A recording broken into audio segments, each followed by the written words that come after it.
Hello student, welcome to my channel. आज हम देखेंगे कपलिंग कैपेसिटर क्या होता है और बाईपास कैपेसिटर क्या होता है। लास्ट क्लास में हमने एमीटर बायसिंग सर्किट देखा था, उससे पहले हमने फिक्स्ड बायस सर्किट देखा, तो सब जगह कैपेसिटर लगे होते थे।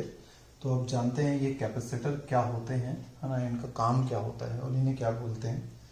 तो सबसे पहले तो ये कपलिंग कैपेसिटर कहलाते हैं, जो कपल करते हैं इनपुट और आउटपुट को, है ना। तो ये C1 हुआ, ये C2। यहाँ पे C1 और C2 को क्या कहते हैं? Coupling capacitor.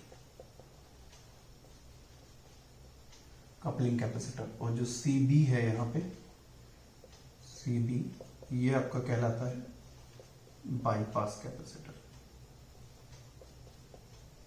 ठीक है, तो C1 आपका इनपुट को कपल कर रहा है और C2 आपका आउटपुट को कपल कर रहा है टू द अनदर सर्किट। अगर आप इसके बाद में सपोज ये एक पूरी एक डिवाइस है, अगर इसके बाद में आप सेम सर्किट फिर से कनेक्ट करना चाहोगे तो दोबारा से एक इनपुट कैपेसिटर नहीं देना पड़ेगा। ये आपका जो आउटपुट कैपेसिटर है, इसके जस्ट बाद पे आप ये सर्किट सेम ड्रॉ कर दो, तो जो भी आउटपुट जाना होगा तो इस कैपेसिटर के थ्रू होते हुए वो चला जाएगा, है ना।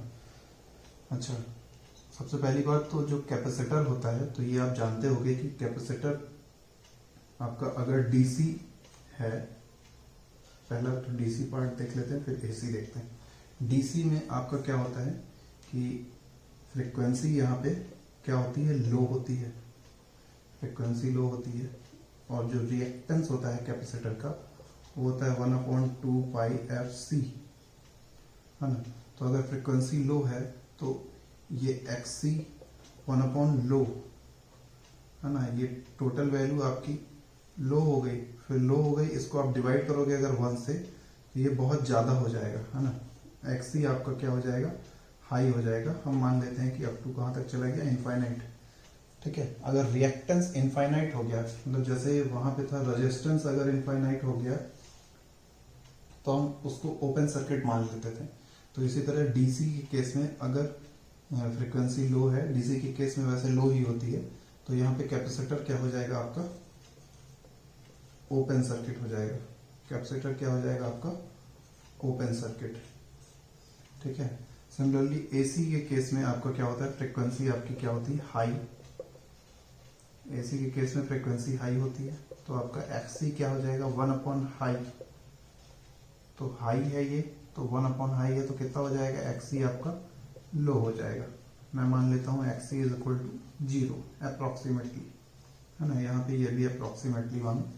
तो अगर रेजिस्टेंस 0 होता है तो उसको क्या करते हैं, R इक्वल टू 0 है तो उसको क्या करते हैं, शॉर्ट सर्किट करते हैं। तो सिमिलरली यहाँ पे कैपेसिटर आपका क्या हो जाएगा, कैपेसिटर आपका हो जाएगा शॉर्ट सर्किट, यानी ये एसी को फ्लो होने देगा बट डीसी को क्या करेगा, ब्लॉक कर देगा, है ना। उसके लिए ओपन सर्किट हो जाएगा, तो वहां से डीसी आपके पास नहीं होगी।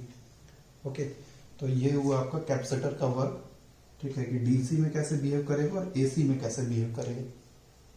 तो यहाँ पे क्या होता है कि जैसे पहली बात तो ये वोल्टेज डिवाइडर बायस सर्किट है, ठीक है, जो अभी अपन नेक्स्ट पढ़ेंगे।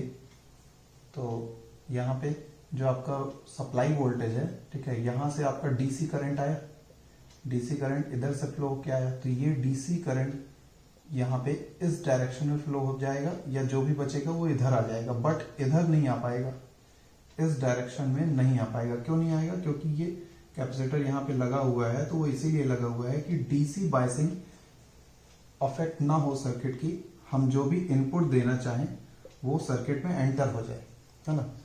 तो आप सप्लाई वोल्टेज तो दे रखे हो और आप बेसिकली इसको एक एम्पलीफायर की तरह यूज कर रहे हो। तो एम्पलीफायर मतलब कि आपने लो फ्रिक्वेंसी सिग्नल दिया, तो आप उसको, सॉरी, लो एम्पलीट्यूड सिग्नल दिया आपने, तो वो हाई एम्पलीट्यूड सिग्नल में कन्वर्ट करना चाह रहे हो। ठीक है, जो भी सिग्नल है आप उसको एम्पलीफाई करना चाह रहे हो, तो आपने एम्पलीफायर से इनपुट दे दिया, तो इनपुट आपका जो भी होगा वो एसी के फॉर्मेट में होगा, है ना।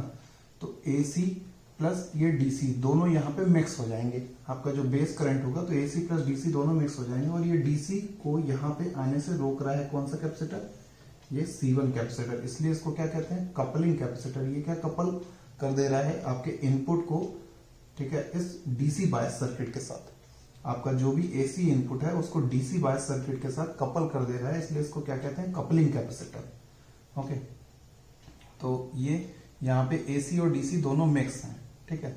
सिमिलरली जैसे अगर मान लीजिए आप कई स्टेज का एम्पलीफायर लगा लेते हो, सपोज ये एक सिंगल स्टेज है ना, और आप इसके बाद इस पॉइंट के बाद यहाँ पे आउटपुट लेने के बाद आप फिर से एक सेम सर्किट कनेक्ट करना चाहते हो, तो सपोज ये आपका हो गया वोल्टेज डिवाइडर बायस सर्किट, ठीक है। फिर यहाँ पे आपने आउटपुट ले लिया इसका, ये ऐसे, ठीक है, ये हुआ C2। ओके, ये पूरा सर्किट इसके अंदर बना हुआ है। अब जो नेक्स्ट मैं अगर इसको कैस्केड करूं, दो एम्पलीफायर कनेक्ट कर दूं, तो VDB2 में मेरे को यहाँ पे इनपुट कैपेसिटर C1 दोबारा से कनेक्ट नहीं करना पड़ेगा, ठीक है। बेसिकली ये कैस्केड करने के लिए भी यूज किया जाता है ना। दो स्टेज को कैस्केड करने के लिए भी आप कपलिंग कैपेसिटर का यूज करते हो। ओके, तो ये आपका हुआ कपलिंग कैपेसिटर। बेसिकली डीसी को ये ब्लॉक कर दे रहा है और आपका एसी इनपुट को उस बायसिंग सर्किट के साथ कपल कर रहा है, इसलिए क्या कहते हैं इसको, कपलिंग कैपेसिटर कहते हैं, ठीक है। तो जो भी पॉइंट्स मैंने बताए, ये 3 पॉइंट्स यहाँ पे लिखे हुए। ओके, नेक्स्ट देखते हैं बाईपास कैपेसिटर।